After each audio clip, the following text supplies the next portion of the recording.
Hello, and welcome to another episode of Ghoulish Diversions.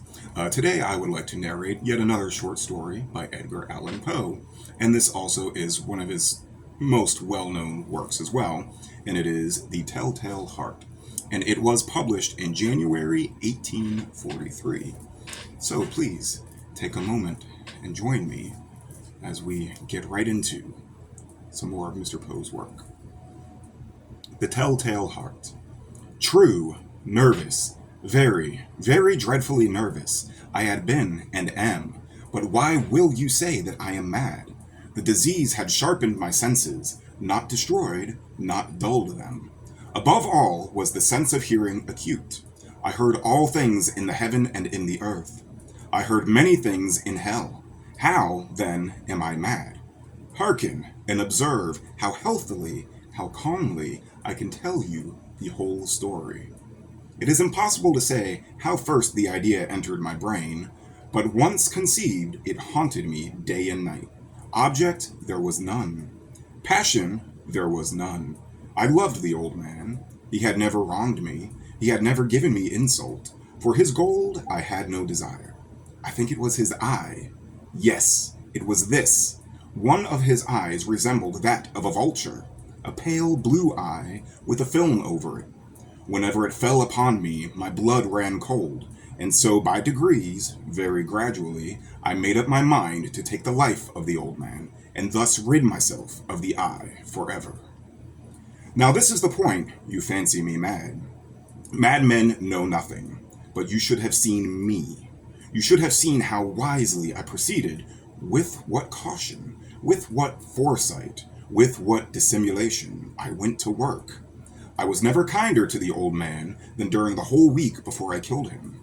And every night, about midnight, I turned the latch of his door and opened it. Oh, so gently.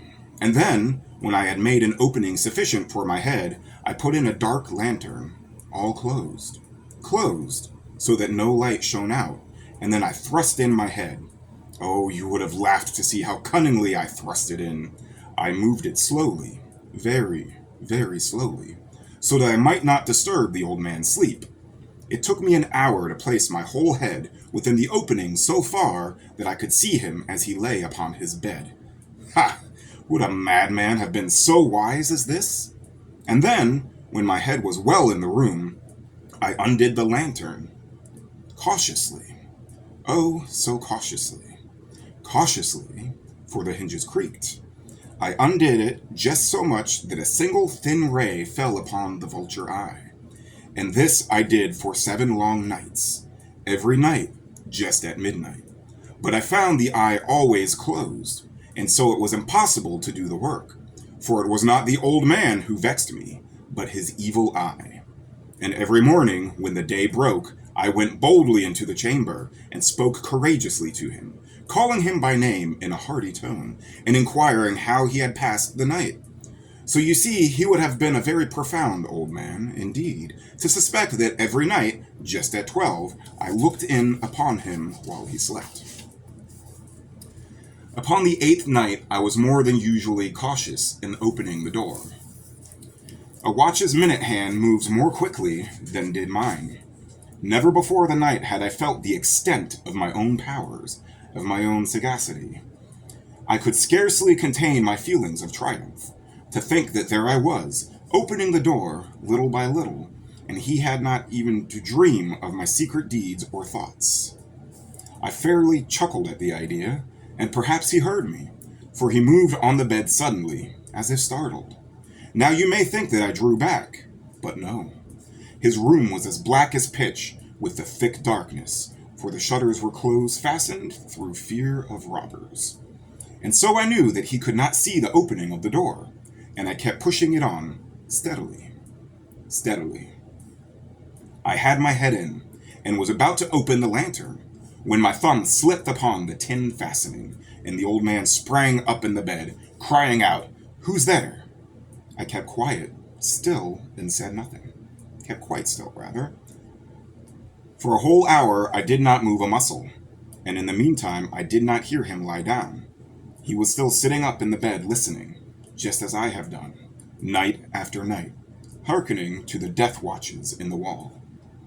Presently, I heard a slight groan, and I knew it was the groan of mortal terror. It was not a groan of pain or of grief. Oh no, it was the low, stifled sound that arises from the bottom of the soul when overcharged with awe. I knew the sound well. Many a night, just at midnight, when all the world slept, it was welled up from my own bosom, deepening, with its dreadful echo, the terrors that distracted me. I say I knew it well. I knew what the old man felt, and pitied him. Although I chuckled at heart, I knew that he had been lying awake ever since the first slight noise. When he had turned in the bed, his fears had been ever since growing upon him. He had been trying to fancy them causeless, but could not. He had been saying to himself, "It is nothing but the wind in the chimney. It is only a mouse crossing the floor." Or, "It is merely a cricket which has made a single chirp." Yes, he has been trying to comfort himself with these suppositions. But he had found all in vain. All in vain. Because death, in approaching him, had stalked with his black shadow before him and enveloped the victim, and it was the mournful influence of the unperceived shadow that caused him to feel, although he neither saw nor heard, to feel the presence of my head within the room. When I had waited a long time, very patiently, without hearing him lie down, I resolved to open a very, very little crevice in the lantern. So I opened it. You cannot imagine how stealthily, until, at length, a single dim ray, like the thread of the spider, shot from out the crevice and full upon the vulture eye. It was open, wide open, and I grew furious as I gazed upon it. I saw it with perfect distinctness, all a dull blue, with a hideous veil over it that chilled the very marrow in my bones. But I could see nothing else of the old man's face or person, for I had directed the ray as if by instinct, precisely upon the damned spot. And now I have not told you that what you mistake for madness is but over-acuteness of the senses. Now, I say, there came to my ears a low, dull, quick sound, such as a watch makes when enveloped in cotton. I knew that sound well, too. It was the beating of the old man's heart. It increased my fury, as the beating of a drum stimulates the soldier into courage. But even yet I refrained and kept still. I scarcely breathed. I held the lantern motionless. I tried how steadily I could maintain the ray upon the eye. Meantime, the hellish tattoo of the heart increased. It grew quicker and louder every instant. The old man's terror must have been extreme. It grew louder, I say, louder every moment. Do you mark me well? I have told you that I am nervous. So I am.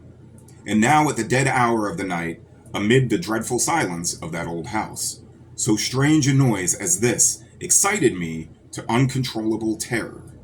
Yet, for some minutes longer, I refrained and stood still. But the beating grew louder. I thought the heart must burst, and now a new anxiety seized me. The sound would be heard by a neighbor. The old man's hour had come. With a loud yell, I threw open the lantern and leaped into the room. He shrieked once only. In an instant, I dragged him to the floor and pulled the heavy bed over him. I then smiled gaily to find the deed so far done. But for many minutes, the heart beat on with a muffled sound. This, however, did not vex me. It would not be heard through the wall. At length it ceased. The old man was dead. I removed the bed and examined the corpse. Yes, he was stone dead. I placed my hand upon the heart and held it there many minutes. There was no pulsation. He was stone dead. His eye would trouble me no more. If you still think me mad, you will think so no longer when I describe the wise precautions I took for the concealment of the body. The night waned, and I worked hastily, but in silence. First of all, I dismembered the corpse. I cut off the head and the arms and the legs. I then took up 3 planks from the flooring of the chamber and deposited all between the scantlings. I then replaced the boards so cleverly, so cunningly, that no human eye, not even his, could have detected anything wrong. There was nothing to wash out, no stain of any kind, no blood spot, whatever. I had been too wary for that. A tub had caught all. Ha! Ha! When I had made an end of these labors, it was 4 o'clock, still dark as midnight. As the bell sounded the hour, there came a knocking at the street door. I went to open it with a light heart, for what had I now to fear? There entered 3 men, who introduced themselves, with perfect suavity, as officers of the police. A shriek had been heard by a neighbor during the night. Suspicion of foul play had been aroused. Information had been lodged at the police office, and they, the officers, had been deputed to search the premises. I smiled, for what had I to fear? I bade the gentleman welcome. The shriek, I said, was my own in a dream. The old man, I mentioned, was absent in the country. I took my visitors all over the house. I bade them search. Search well. I led them, at length, to his chamber. I showed them his treasures, secure, undisturbed. In the enthusiasm of my confidence, I broke chairs into the room and desired them here to rest from their fatigues, while I, myself, in the wild audacity of my perfect triumph, placed my own seat upon the very spot beneath which reposed the corpse of the victim. The officers were satisfied. My manner had convinced them I was singularly at ease. They sat, and while I answered cheerily, they chatted familiar things. But ere long, I felt myself getting pale and wished them gone. My head ached, and I fancied a ringing in my ears, but still they sat and still chatted. The ringing became more distinct. It continued and became more distinct. I talked more freely to get rid of the feeling, but it continued and gained definitiveness, until, at length, I found that the noise was not within my ears. No doubt I now grew very pale, but I talked more fluently and with a heightened voice, yet the sound increased. And what could I do? It was a low, dull, quick sound, much such a sound as a watch makes when enveloped in cotton.